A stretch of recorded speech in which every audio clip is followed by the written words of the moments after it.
Welcome to Compact History from compacthistory.com, where we explore the stories, events, and moments that shaped the world in short, bite-sized episodes. Before we start, a quick announcement. A brand new podcast is joining the Compact Histories family.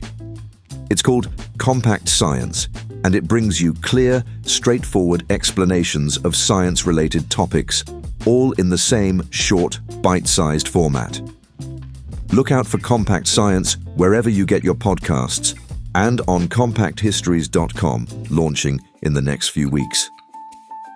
With that being said, let's get back to the show. This is episode 114, The History of Social Media.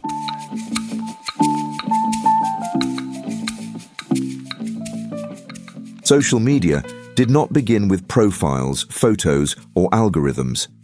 Its roots lie in far earlier networked systems created for communication between engineers, academics, and hobbyists, long before the public internet existed. The first recognizable form of online social interaction appeared in 1978 with the invention of the bulletin board system, or BBS. The first BBS was created in Chicago by Ward Christensen and Randy Suess during a snowstorm that prevented in-person computer club meetings. Users connected via telephone modems, one at a time, to post messages, share software, and leave notes for other users. Throughout the 1980s, thousands of independent BBSs emerged globally, each with its own community, rules, and culture. While small in scale, they established core social media behaviors such as usernames, threaded discussions, moderation, and online reputation. In 1979, a more decentralized system appeared with the creation of Usenet. Developed by Tom Truscott and Jim Ellis at Duke University, Usenet allowed users to post messages to topical discussion groups known as newsgroups. Unlike BBSs, Usenet did not rely on a single host machine. Messages propagated across networks, creating global discussion spaces such as comp.lang.c and rec.sport.baseball. By the mid-1980s, Usenet had become one of the largest public discussion systems in the world, hosting debates, arguments, jokes, and early internet culture. Many conventions still used today, including FAQs, flame wars, and moderation policies, originated there. Email also played a crucial social role. In 1971, Ray Tomlinson sent the first networked email and introduced the @ symbol to separate the user from the host. Mailing lists soon followed, allowing groups to communicate collectively. Lists such as SF Lovers, created in the early 1970s, demonstrate that online communities formed almost as soon as networked communication became possible. In 1988, real-time conversation arrived with Internet Relay Chat, or IRC, created by Jaakko Oikarinen.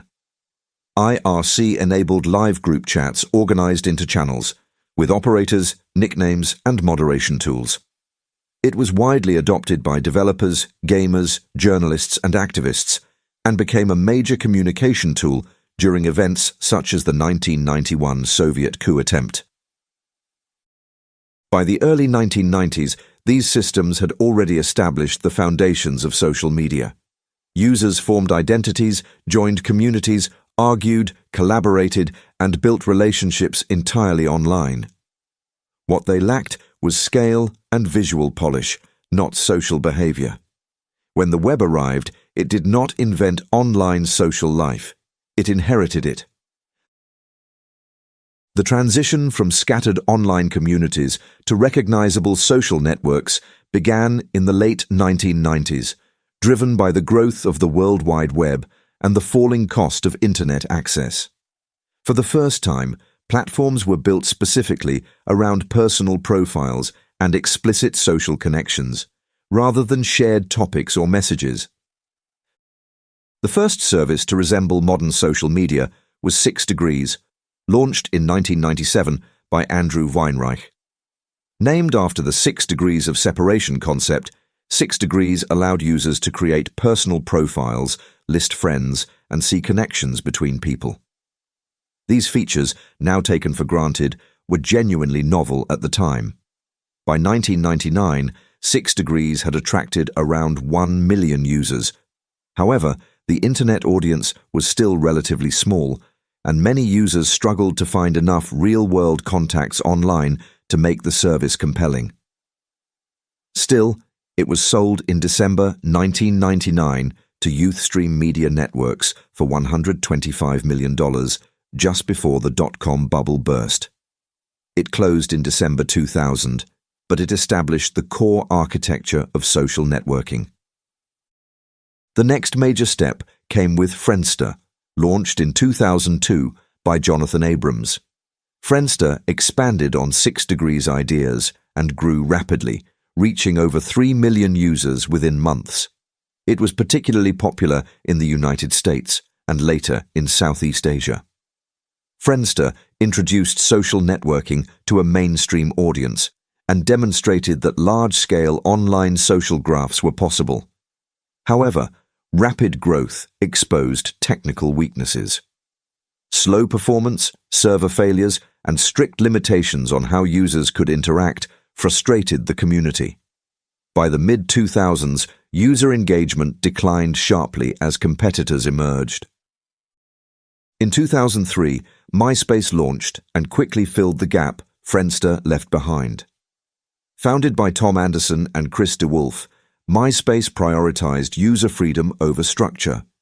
Users could heavily customize their profile pages with HTML, music, images, and animations. This made profiles chaotic but expressive, and the platform became especially popular with musicians, artists, and teenagers. By 2005, when it was sold to News Corp for $580 million, MySpace was the largest social networking site in the world, with over 100 million accounts. These early platforms shared important characteristics. They introduced persistent personal profiles, public friend lists, and the idea that online identity should mirror real-world social networks. At the same time, they revealed critical weaknesses. Scaling infrastructure was difficult, moderation was inconsistent, and monetization strategies were unclear. By 2004, social networking had proven both viable and valuable, but it had not yet stabilized. The basic model existed. What was missing was refinement, reliability, and a platform capable of supporting billions rather than millions. That next phase was about to begin. The period between 2004 and 2009 marked the point at which social media moved from niche internet activity into everyday life. This shift was driven by a small number of platforms that combined real-world identity, technical reliability, and rapid network growth, creating services that could scale globally rather than collapse under their own popularity. The most significant of these was Facebook, launched in February 2004 by Mark Zuckerberg with fellow Harvard students Eduardo Saverin, Dustin Moskovitz, and Chris Hughes. Initially called The Facebook, the site was restricted to Harvard students before expanding to other universities, then high schools, and finally the general public in 2006. Unlike MySpace, Facebook enforced a clean, standardized profile layout and required real names. This reduced anonymity and positioned the platform as an extension of offline social life rather than an escape from it. Facebook's introduction of the news feed in 2006 was a critical turning point. Instead of users visiting individual profiles, content was algorithmically aggregated into a central feed. This fundamentally changed how information circulated online and established the model that would dominate social media thereafter. By 2009, Facebook had more than 300 million users and had become the dominant social networking platform in much of the world.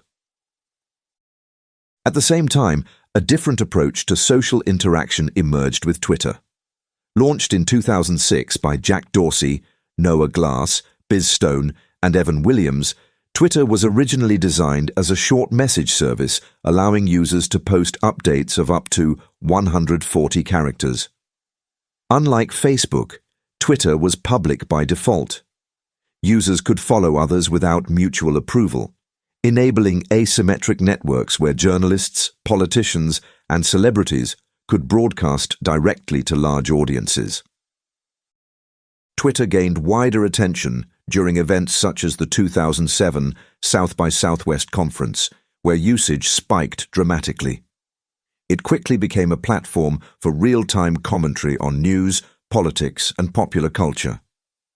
Features such as hashtags, replies, and retweets were initially user inventions rather than planned design elements, and were later formalized by the company.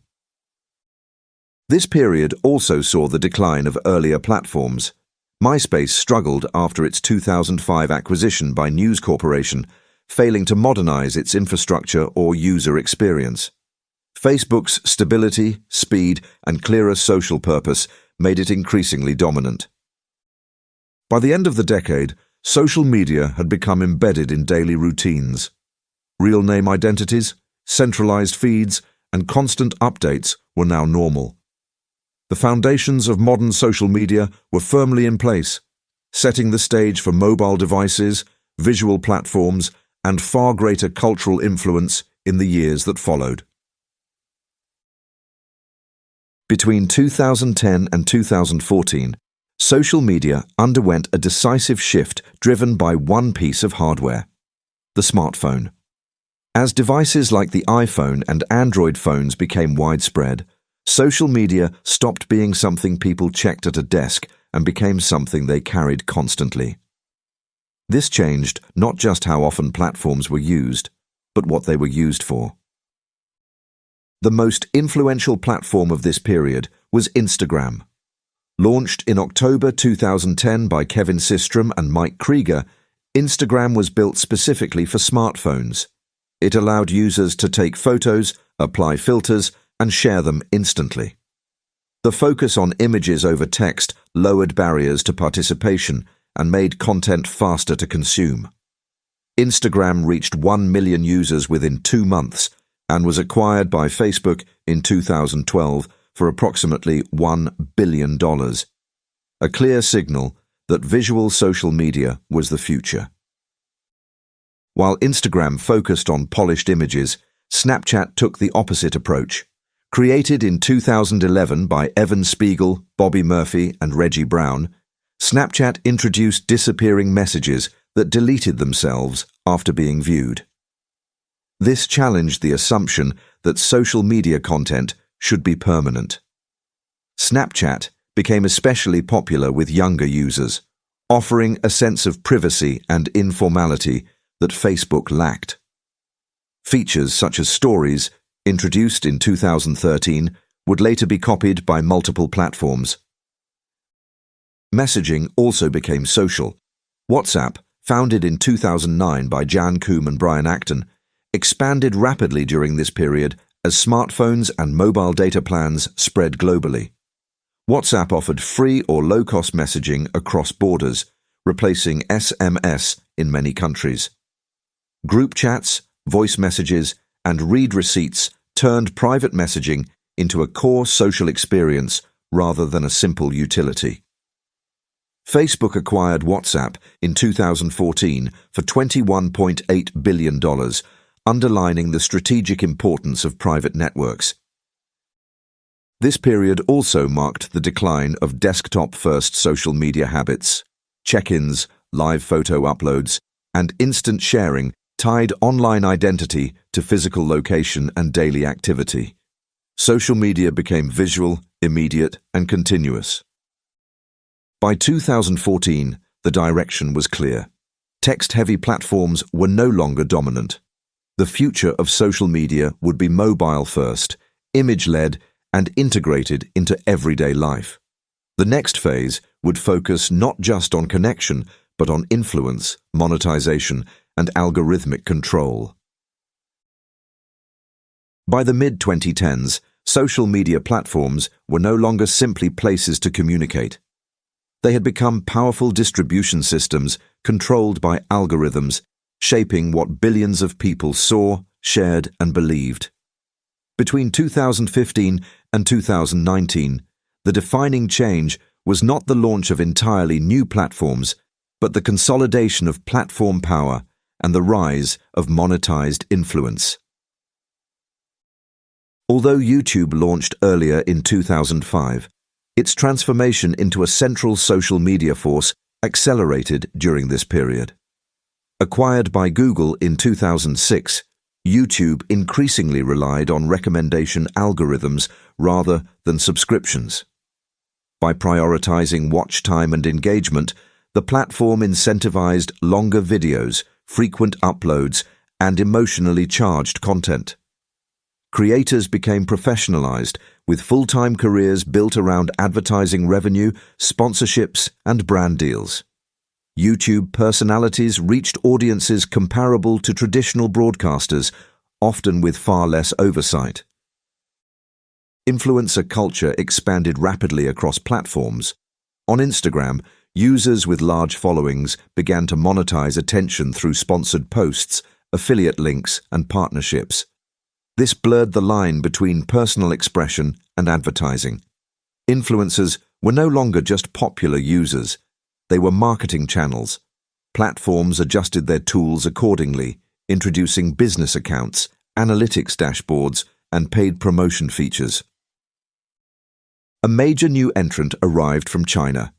TikTok, launched internationally in 2018 by the company ByteDance, was built on the earlier app Musical.ly, which it acquired and merged.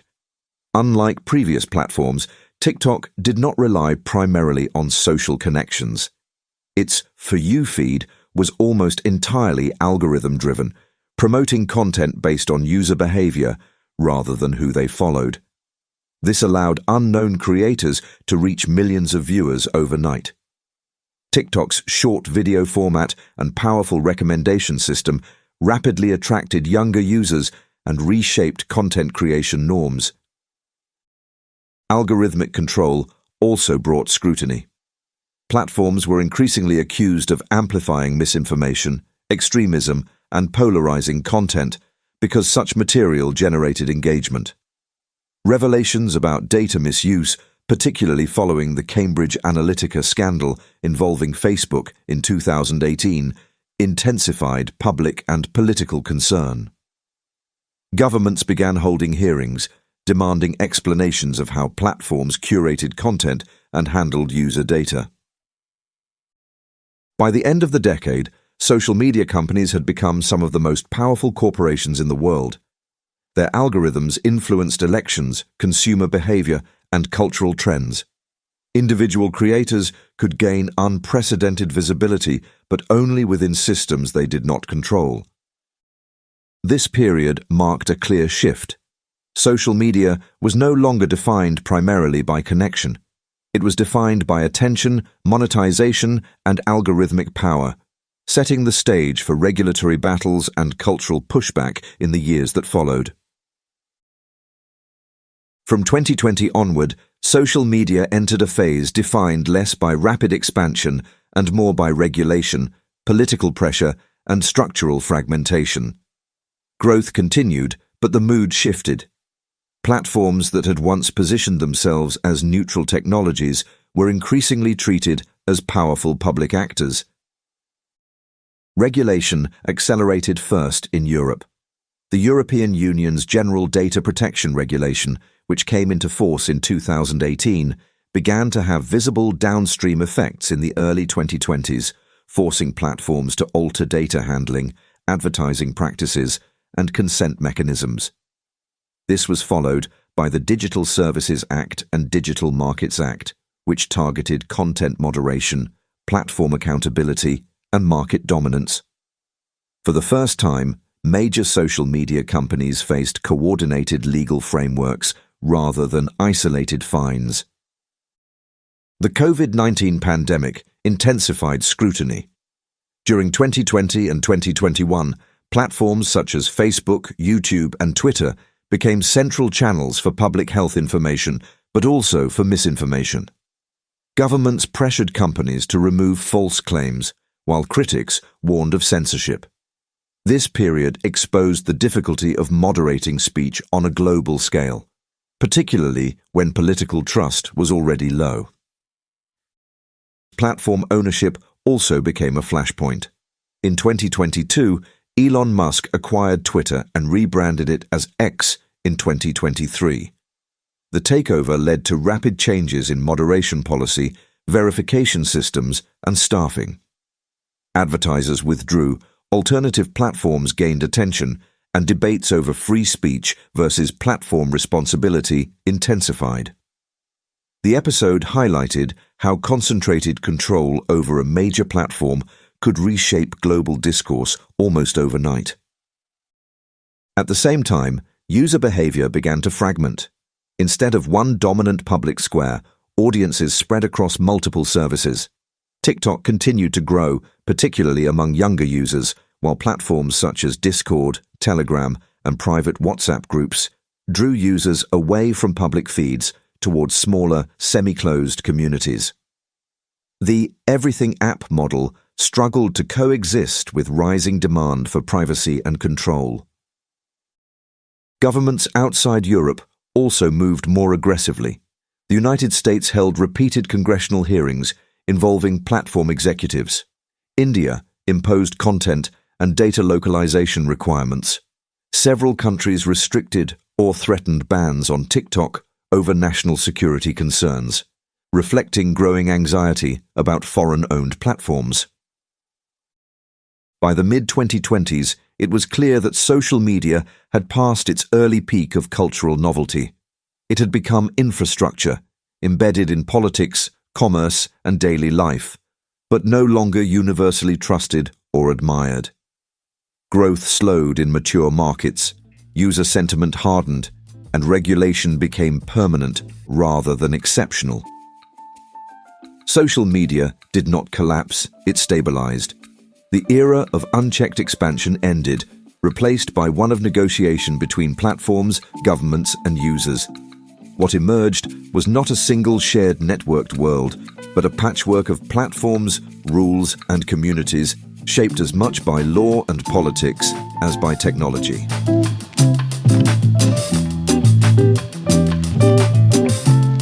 That brings us to the end of this episode of Compact History, part of the Compact Histories Network. If you enjoyed it, please follow or subscribe wherever you're listening so you don't miss any future episodes, and consider leaving a rating or review, as it really helps new listeners find the show.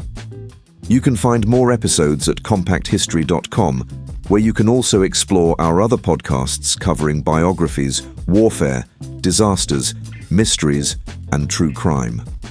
You can also follow us on Facebook, Instagram, and Pinterest. Finally, please consider supporting the show directly by buying us a coffee. Head on over to compacthistories.com/historycoffee to see how. Thanks for listening, and I'll see you next time.